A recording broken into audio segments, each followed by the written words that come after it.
What's up YouTube? Welcome back to MMOSWORLD. We are taking a first impressions look at Spiral Knights. This game has been out for quite some time now. What is it? It is a cooperative adventure in a persistent world with a focus on instant, fast-paced action RPG.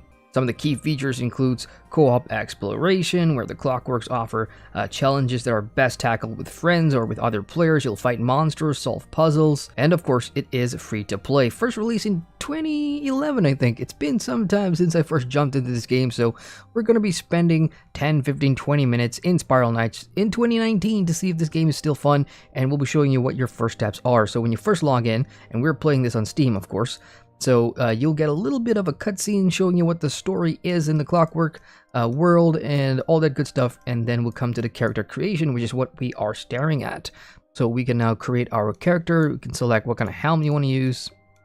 So of course, because it is an 8-year-old game, graphics aren't going to be, that nice to look at. And from checking out the options, there isn't a windowed mode. Everything is in full screen, so I'm going to go with that. And for design, well, not much to pick from here, but later on, I'm sure you can customize more. Let's hit the next button. Let's see what we can do. You can add other accessories too for your helm and all that stuff. Yeah, that looks good. And yeah, I suppose we'll go with that. And then you can personalize your height. Let's go for something taller, and then you can do your eyes as well. So yeah, like I said, not much in the way of customization, maybe more later on. As for personal colors, well, there really isn't black, which is my kind of thing. So let's go with the red and hit next. Now we can enter our name. I'm just going to add my usual name and jump into the game. So now you have 3 different character control layouts. You can use mouse movement, WASD, or gamepad. I'm going to go with WASD. So here you go. WASD to move.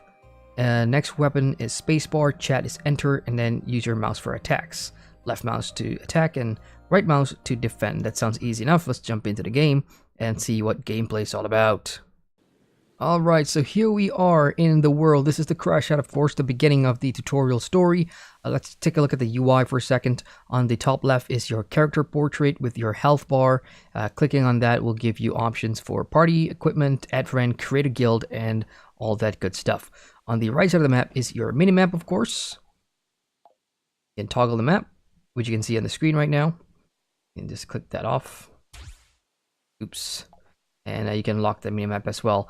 Bottom left is your mail, event hub, social panels, and the main menu. And on the right side is your character sheet, which you can also access by hitting the P button. You can see what equipment you have on. There's a costume slot as well, which I'm sure will involve the store. L is your loadouts, and you can change your equipment for later on, depending on the content you want to run.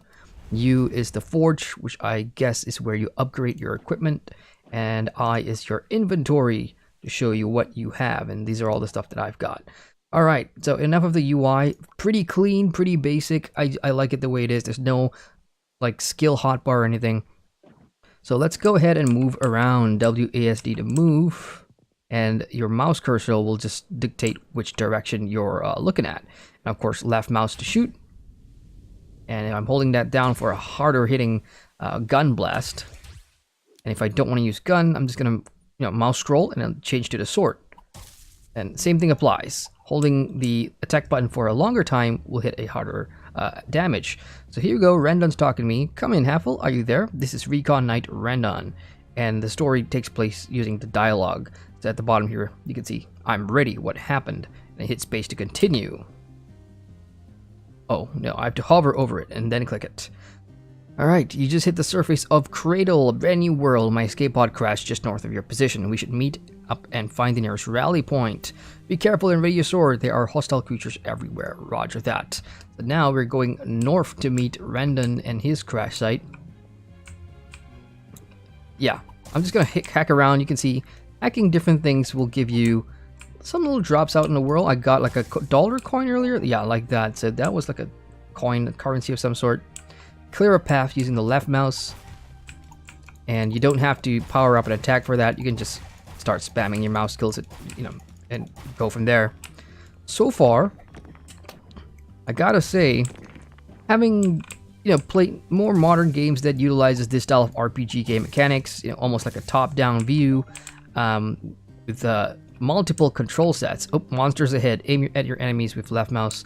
All right, let's see some enemies. All right, so it looks like these global cube things are enemies. I'm gonna use my gun for this. It's still not dead. Now it is. I'm gonna charge up a power attack for this one, and wham! Oh, didn't do as much damage as I thought it would. Let's try and power up a harder mouse attack. Let's go full bar this time. Wham! Yeah, that's a one-shot kill. That was pretty satisfying. But yeah, as I was saying, having played more modern games of this aesthetic and gameplay style, MapleStory 2 comes to mind.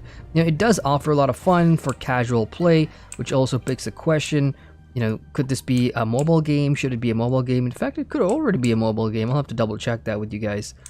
But because it's a pretty dated game, graphics aren't really the best, and you can't zoom in beyond this point. So if you're hurt, all these health bubbles here will give you a health restore. But then again, the enemies that we just faced didn't exactly cause us too much damage, so there's nothing to worry about. And the tutorial is just telling you what you can do, like switching weapons, which we already found out. And it looks like attacks are, especially with the sword, is AoE directional, so you just aim in a certain area, and you will hit in that direction. Alright, switch to your handgun. Let's do that real quick, since the tutorial wants us to do that. And boom, I guess that was flammable enough to explode everything else. Now, there is no jumping button, which does feel kind of odd. So spacebar is also used to swap your weapons around if you want to do that. Oh, there's Rendon right there. I'm glad to see you. This place is so alien. I'm happy to see a familiar face and not another hostile. You can use the arrow keys and spacebar to navigate the conversation. Great. So I'm hitting the spacebar, but unfortunately it's not moving unless you hover your mouse over the text. Okay, so we'll establish a comlink with the knights that have formed a rescue camp up ahead. If you head north, you should eventually reach it. I'm going to stay here for now and locate any other knights that have crashed in the area. Okay, so we're going to go and check out that camp up north full of other survivors. These things are flammable, of course. We've already known that. So you can hit them from a safe distance. So I guess, it's pretty clever the way it uses elemental graphics to kind of tell you what to do. So all this fury stuff will blow up in your face, so don't get too close in melee. Just see if there's anything else that comes out of these trees, like currency. Nada. Alright, so this looks like... there we go. That made sense. Can we destroy these stuff? Nope. I suppose we are in the camp now. Let's swap to the sword for a bit. Nope, so some things are destructible and some things aren't. Now you'll notice that the camera immediately panned up once I got to this area. So it does have like an auto switching thing depending on the terrain and landscape. I'm not a big fan of that. I prefer to do that manually. And now we are proper top down, but it's only temporary from the looks of things. So, okay, we can block a text by holding the right mouse button, and that is me using the shield right there. So far, I don't see anything attacking me, although that looks like enemies up ahead. Let's find out. No. Spiral Warden says, "You must be Apple." Randon radioed us and said you're on your way. Come with us. The rescue camp is just ahead. Great. I'm looking forward to a hot meal. You and me both. Now let's get... Hold on. Something's not right. Bridge yourself. I think we got company. Let's find out what the alien creatures are. Oh, that's a cute looking stone dinosaur thing. Oh, never mind. We've got some big baddie. Okay, here we go. That is a mine. I'm gonna... Oh, okay. I got hit there twice. Let's see. I'm gonna use my proto gun against this guy. Incoming. Let's see how much I can block with these damage stuff from the turrets. Yeah, let's get rid of those turrets first. So that's done. Let's go back to sword. So this is also an indicator of what cooperative gameplay with other players will look like. You know, you've got multiple different builds from the players, and I wonder if there's an archetypal, kind of traditional way of playing. So you have tanks and DPSers and healers. And down. And you get to pick up all these currency Mario style, which is pretty satisfying. Nicely done. Seems you know your way around the battlefield. Come, let's head to the camp. Maybe you can help us figure out what the heck is going on here. Yeah, I'd like to know too. So far, even with all these health things dropping, I didn't take too much damage there because there was a lot of health power-ups on the way too. So, not much of a big deal. And there's more on the way here too. Okay, into the rescue camp. So it's not open world. You will move on, you know, to other instance maps. This is your end of level action.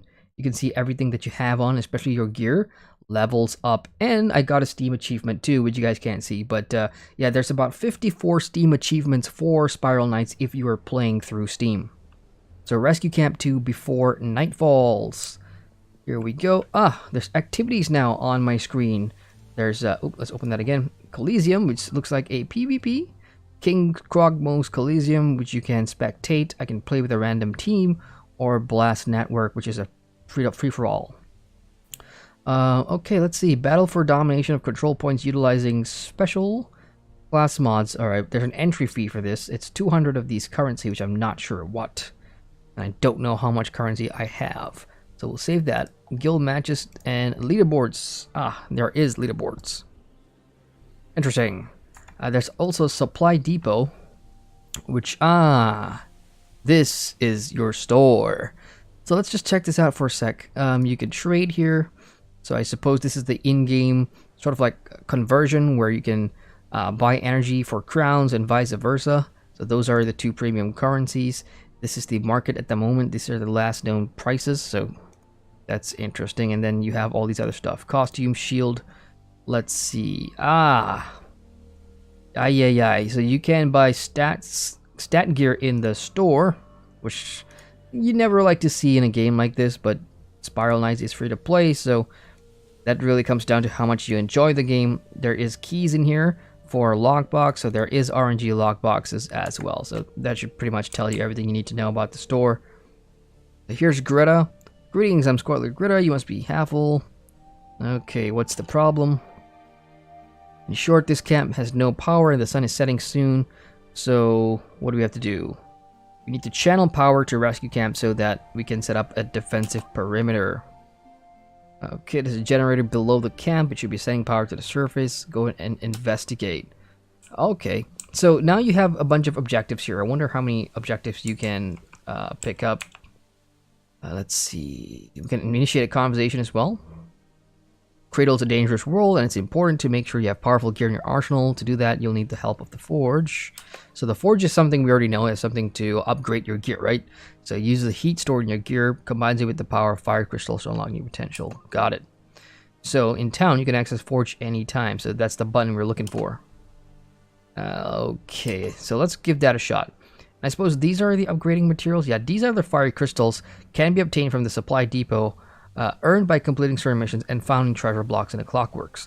So that simply means you'll need these to upgrade your gear, and you can buy them from the in-game cash shop or from in the game itself. So let's see what else. Adding more fire crystals can successfully increase the chance the item will be forged, right? So this is pretty common in Korean games where you keep on adding stuff to enchant, adding materials to enchant, and every time you successfully enchant, the success rate just goes down and down and down. So for the Proto Sword, for example, I don't have a fiery crystal, of course, so I can't forge it right now. Same goes for the Proto Gun and all the other gear as well. So I guess we'll be needing a bunch of these fire crystals. So let's check out the store. Let's go to the Supply Depot and let's just see how much. Why did I even talk to this guy again? I'm just gonna skip all this stuff. Move away from him. Alright, now let's open the Supply Depot again. Is there a search? Yep. So let's go fire crystal. Righto. So 700 energy. I think that's what this currency is called, for 50. And 85 for 50? No, wait. This is warm fire crystal, and this is radiant. So there's different kinds of fire crystals too, with radiant being the most expensive. Ay caramba. So Yeah, I mean, pay to win arguments, that really depends. There is PvP here, so if you can definitely get an advantage over other players, then yeah, not a lot of people are going to be happy with that, right? Okay, let's see. Plenty of work to be done in the camp. You can find available missions in the activities bar. So missions range from dangerous combat, and by completing missions, you'll earn progress towards new ranks, which give you more powerful gear. Okay, so mission complete. Should you choose to accept, find and talk to Renan to gain access to missions. I've gotten fire crystals. I got 5 of them, but these are cracked, and you can see it's only 1 star plus prestige as well, which gives you increased stuff. Okay, good. So now that we have some fire crystals, let's see if we can yeah, there we go. So this is 100% guaranteed on my proto sword. I'm gonna go ahead and forge this, and it should be 100%. Wham! That's done. So that's a level 2 sword now. Do I want to do the proto gun too? Probably not. Well, maybe, since we'll never know if we'll need that. Let's see if I have enough to actually power up all my gear. So round helm, I have 13 available. Let's do everything. It does have this, you know, funky animation too, like most RPG or MMOs will have, just to make sure you it's nice to look at, I suppose. And it kind of takes away the sadness of having it failed. Nobody likes failed enchanting or forging in MMOs. So now with that done, we can click on missions to see what's available for us. You have a bunch of different missions from arcade, expansion, prestige, and rank. So I suppose rank will give you the story ones. The ancient generator. Select a mission card. Okay, let's get that. So from here, so this is the fun part about Spiral Knights, and you know what makes it stand apart from games like these is that you can join a party, and you can set the difficulty too, which I'm sure harder gives you more rewards, and then create a public party or a private party or play solo. This is fantastic. I do like this option that they give you. You can play the missions in here alone or with friends or with other people. That's actually pretty fantastic. And you will have those other objectives as well. Like I just picked up one that told me to go and, you know, get the power generator somewhere down here. So all in all, look, I gotta say, I'm pretty impressed with Spiral Knights as a free-to-play game. I'm sure you can play the entirety of Spiral Knights without having to spend a single cent. So that's totally down to you. And unfortunately, we've got to wrap this video up. It's about 15 minutes in. So your first steps is basically this. Get out of the tutorial, come to the first town, pick up missions, learn how to forge and upgrade your gear, and enjoy the story. My verdict is, hell, if I had some free time, I'd like to see what this story is all about. Spiral Knights, it's an old game and it's still going strong. It's free to play on Steam right now with lots of positive reviews based on the fact that it is free to play. You do have a lot of options in terms of how to go around enjoying the game with other players or solo. And while the cash store does give you some sort of a pay to win element, some people don't seem to mind that too much, which kind of reflects in the Steam's positive ratings, I suppose. So if you want to check it out, head on over to Steam and type in Spiral Knights, and you should be able to get this game for free and quick download too. It doesn't take a lot of space. And for graphics, if you can tolerate the somewhat ancient looking graphics now, it's still better in comparison to a lot of other modern games, then Spiral Knights should be okay for you. So that's it from us. Hit the like button if you enjoyed it, and subscribe to MMOSWORLD for more vids like this. As ever, I'm Adrian from MMOSWORLD, signing out.